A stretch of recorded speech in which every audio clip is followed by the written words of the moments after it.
Hello,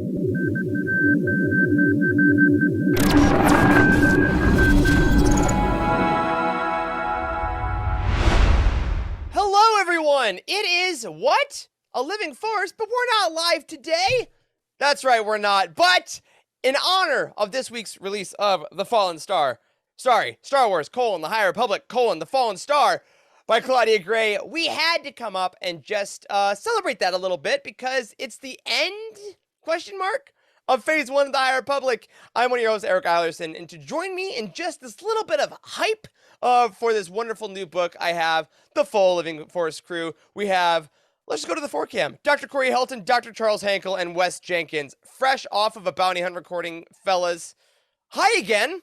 Hello. Hello there.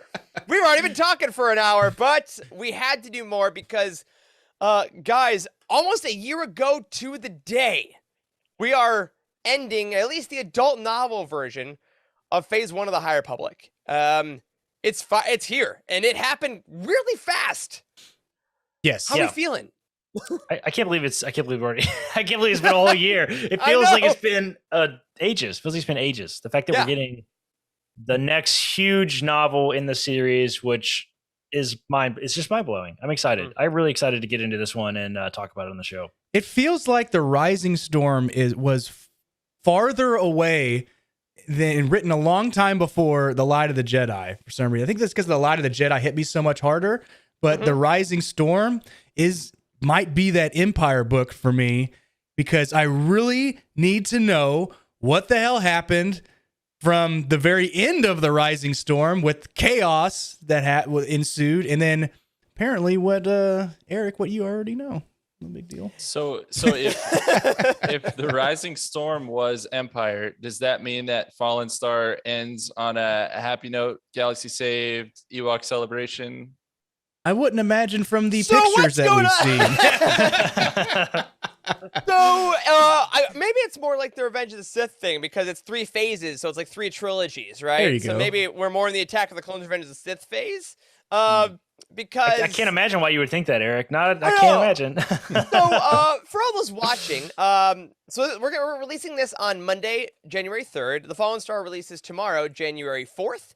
And just like we usually do on Utini, even though the review embargoes are technically up today, the Utini written and video reviews always come out on release day. So I have finished The Fallen Star. I read it in a day and a half, which is the fastest I've read a Star Wars book in 3 years. Wow. And I'm not going to spoil anything, obviously, right now. I will say, if you are able to read The Fallen Star, especially the second half, in like one marathon read, I weirdly recommend it. We talk a lot about on this show how, you know, sometimes when roundtables come up, we marathon and it maybe hinders the experience. I think The Fallen Star is the exact opposite. I weirdly think it works really well in giant chunks. So if you're able to do that, I recommend. But on this hype video, I did want to start off by just giving you all a little preview of the review for tomorrow. I'm going to read you the last paragraph of my introduction, and I'm going to tell you the score. So if you want to go in with literally nothing knowing about The Fallen Star, delete your social media right now until you're done with it. And 2, hope you enjoy. Hope you get that pre-order in. We'll see you very soon. But my initial paragraph for the review goes like this. I wrote, The Fallen Star ends the initial trilogy of the High Republic's groundbreaking initiative by presenting the most visceral and heartbreaking story we've seen thus far that may also be the crowning achievement in Claudia Gray's lauded career.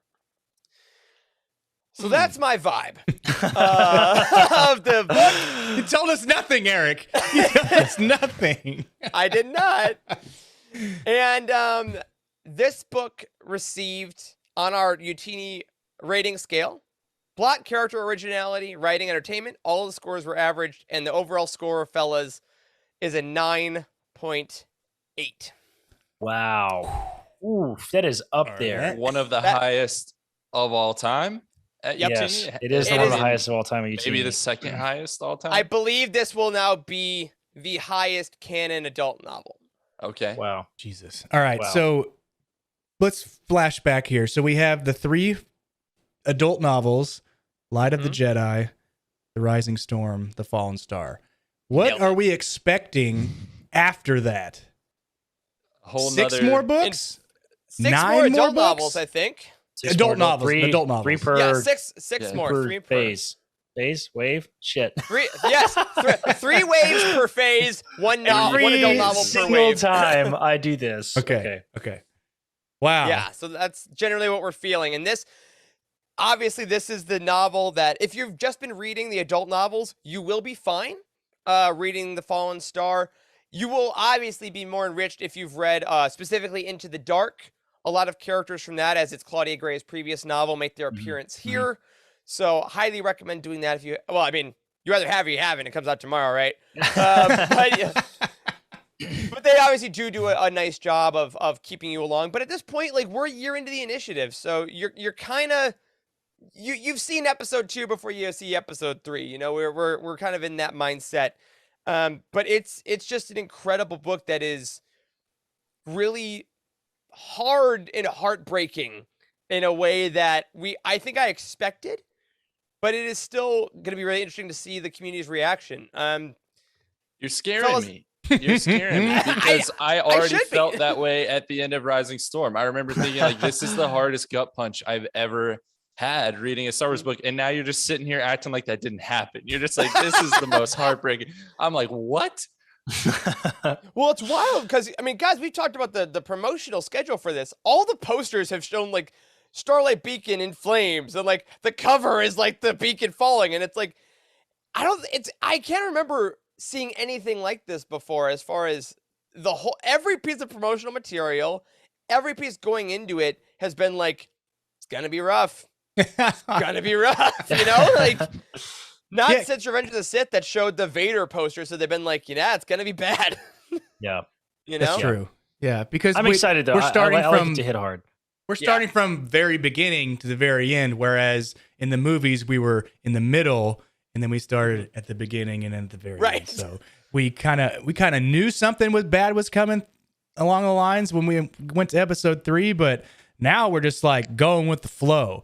And like you said, Charles, like, gut punch from Rising Storm. Maybe the Fallen Star is like losing a limb.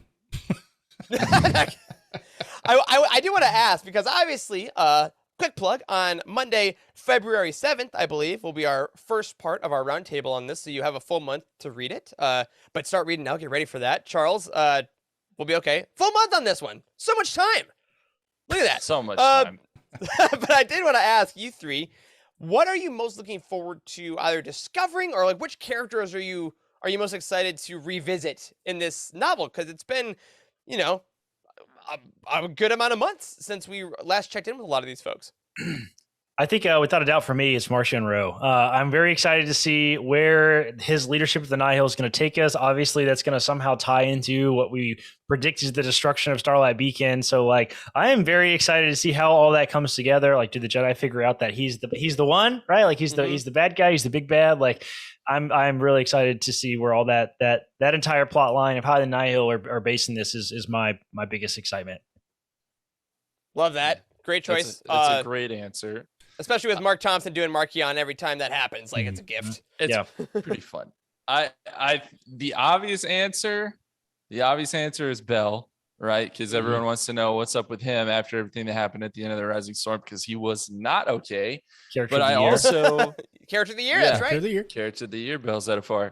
I also want to say Stellan Gios, because he's like one of my favorites, and he had become at the end of the Rising Storm kind of like the poster child for the Jedi Order, right? Because the image of him holding the Chancellor was very representative of everything that happened at the Republic Fair. So I'm curious to see how he handles that mantle. Mm-hmm. So outside of Marchion Ro, Bell Zettifar, Stellan Gios, I am excited to see what's happening with Lorna D.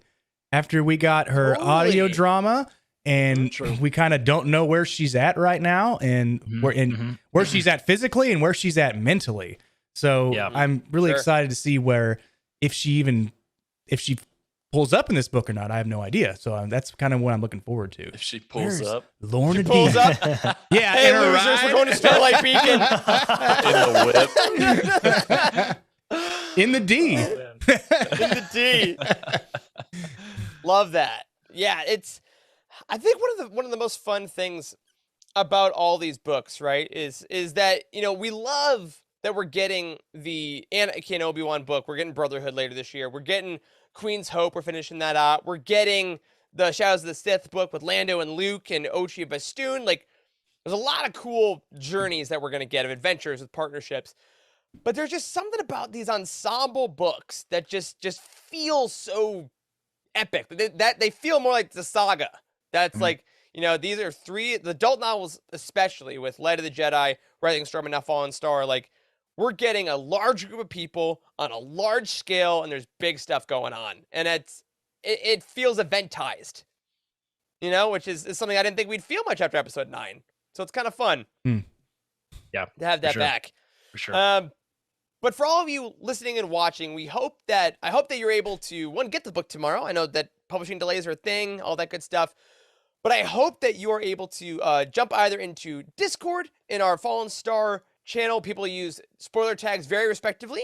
If you want to chat about the book, you can write what chapter you're on and then use spoiler tags to kind of give your thoughts, and other people can, go through it with you. Obviously, Twitter is a place that is a little more spoilery, depending on what you do, but that's a great place for conversation.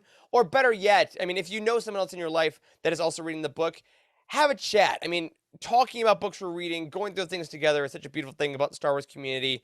And I'm just so excited for this. I can't think of a better way to start off 2022 than with everyone watching Boba Fett and then everyone reading High Republic. Like, what an awesome way to begin the year. But what will we talk about?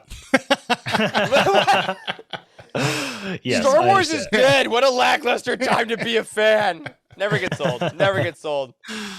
But that's about the gist of what we wanted to get on here and just say. Acknowledge that, the Fallen Star is a giant deal. I can't wait for what's going to be going on. Tonight, if you're watching us live on Monday, we do have the Utini Summit. We will be talking about everything that's coming up this year, Utini content-wise. We're so excited to create for you all. I guess let's end it that way, guys. What's one big thing for tonight's summit that you're just very excited to talk about for our company going forward, and what can listeners and viewers expect from us in 2022? Oh man, I've been thinking about the summit for a long time, so I'm obviously really excited. I sort of drive these types of things at Utini and stuff, so I'm really excited for. I don't know, everybody. It brings a breath of fresh air, I think, to the entire team to refocus in on our mission, our key mission. What is our core values? What is our core mission? Like, how are we going to use the next year to try to achieve those things? I think that realigning everybody's sort of headspace with that, it makes any conflict that we've had kind of go to the side. It makes like any flaws we've had with things we've done so far, any mistakes we've made, anything that we didn't feel like went as well, all that just falls by the wayside, and everybody just kind of becomes singular focus on achieving the mission. And that is just it's like the most rewarding part of this for me is like getting everybody on board with that. So, I'm really excited for that. I think we're going to do some really cool, big stuff. We already have some really big projects planned for this year that we're not ready to talk about yet. But, if you're in our Patreon community, you might get a little more insight to that sort of thing. We're going to keep them updated. So I'm excited. It's going to be a lot of fun. Yeah. I think I'm looking forward to connecting people more, right? Because we have actually a lot of kind of spaces where people like to hang out, whether it's our Discord, whether it's you're watching this YouTube video live, maybe you're just listening to the podcast, maybe you only use our timeline on the website, maybe you read all of Eric's reviews. I don't know, but I just want to get everything more and more connected because we're making a lot of content, and I want to make sure that everyone has the opportunity to see a lot of this. If you're listening to this, if you're watching this, I think you'd be interested in most things that we put out. So I'm kind of looking forward to do that to grow the community even more. Yeah, for sure. Yeah, and just get everything, just like you said, more everything community wise and redefined and refined, so we can get our message out there easier. Whether it's easier to put it out there on Discord or through OBS or through YouTube, just it's easier for you to click on links and to get to the places where you want to get to. So we're gonna be available for you in 2022, 100%. Celebration, baby. Oh, man.